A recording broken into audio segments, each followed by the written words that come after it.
Tapi saya peringatkan sekali lagi, jangan mulai menembak. Baru kalau kita ditembak, maka kita akan ganti menyerang mereka itu. Kita tunjukkan bahwa kita ini adalah benar-benar orang yang ingin merdeka.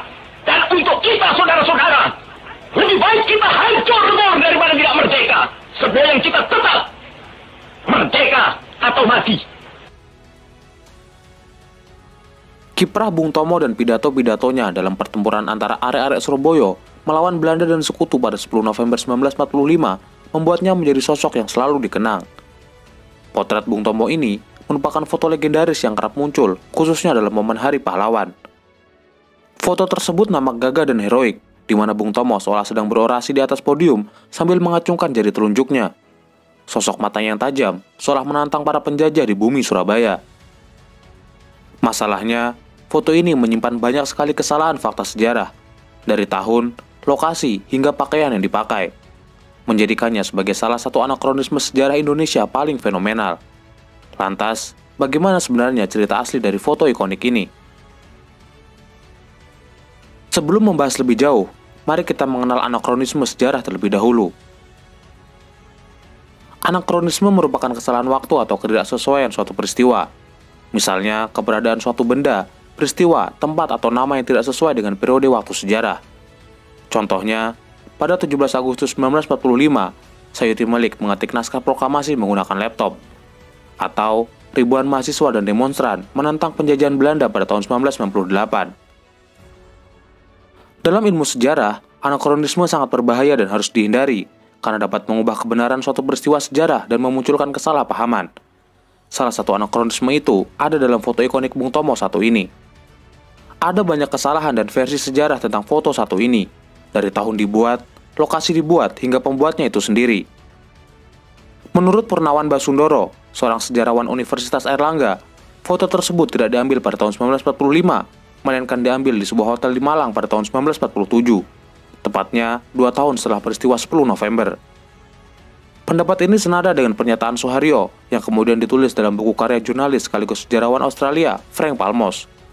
Menurut rekan juang Bung Tomo itu, saat itu ada seorang fotografer dari Jakarta meminta Bung Tomo untuk berpose di dekat anak tangga sebuah hotel di Malang pada tahun 1947. Pendapat-pendapat ini kemudian diperkuat dengan fakta bahwa tidak ada satupun surat kabar yang memuat foto Bung Tomo ini pada tahun 1945. Foto tersebut pertama kali muncul dalam majalah Dwi Bahasa, Mandarin dan Indonesia, Nanjang Post, edisi Februari 1947. Pose orasi yang terlihat dalam foto bukanlah kejadian asli, melainkan hanyalah hasil dari pengarah gaya atau fotografer. Bung Tomo sendiri tidak pernah berorasi di lapangan terbuka, selain saat kampanye pemilu 1955. Sedangkan orasi Bung Tomo dalam pertempuran Surabaya disiarkan melalui radio. Dalam foto tersebut, terlihat pula Bung Tomo mengenakan pakaian selayaknya baju militer. Padahal pada tahun 1947, Bung Tomo belum berpangkat militer. Bung Tomo baru diberi pangkat militer sekitar tahun 1950-an. Putra kedua Bung Tomo, Bambang Sulistomo, membenarkan bahwa ayahnya tidak diabadikan pada peristiwa 10 November 1945. Istri Bung Tomo, Sulistinah, juga mengakui bahwa foto itu tidak dijepret di Surabaya.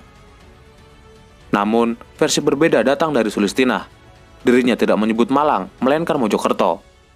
Menurutnya, foto ini diambil di lapangan Mojokerto saat Bung Tomo sedang berorasi dalam sebuah momen pengumpulan bantuan kemanusiaan bagi penduduk Surabaya. Salah satu saksi bisu jejak perjalanan Bung Tomo di Mojokerto adalah sebuah rumah yang hingga kini masih berdiri di Jalan Mojopahit. Rumah ini pernah digunakan sebagai markas Barisan Pemberontak Republik Indonesia, pimpinan Bung Tomo. Pertanyaan selanjutnya, siapa juru foto yang memotret foto Bung Tomo ini?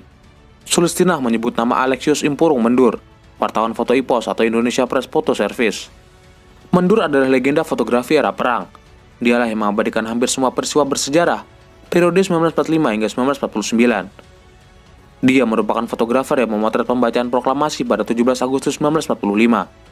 Bagi Bung Tomo, Mendur bukan orang asing. Mereka bersahabat lama karena sama-sama wartawan. Versi lain menyebut bahwa fotografernya adalah Abdul Wahab Saleh. Abdul Wahab juga salah satu fotografer perang yang banyak mendokumentasikan foto-foto bersejarah di medan pertempuran. Abdul Wahab pun mengenal dekat sosok Bung Tomo karena berkantor di tempat yang sama.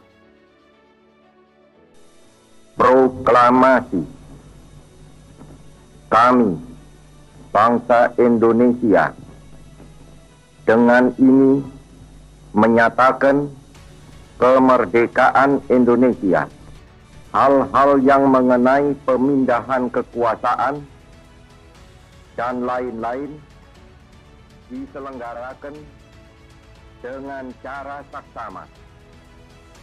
Selain foto Bung Tomo, rekaman suara Bung Karno saat membaca teks proklamasi juga merupakan anakronisme sejarah. Pada 17 Agustus 1945, dokumentasi proklamasi kemerdekaan hanyalah berupa foto-foto yang dipotret oleh mendur bersaudara.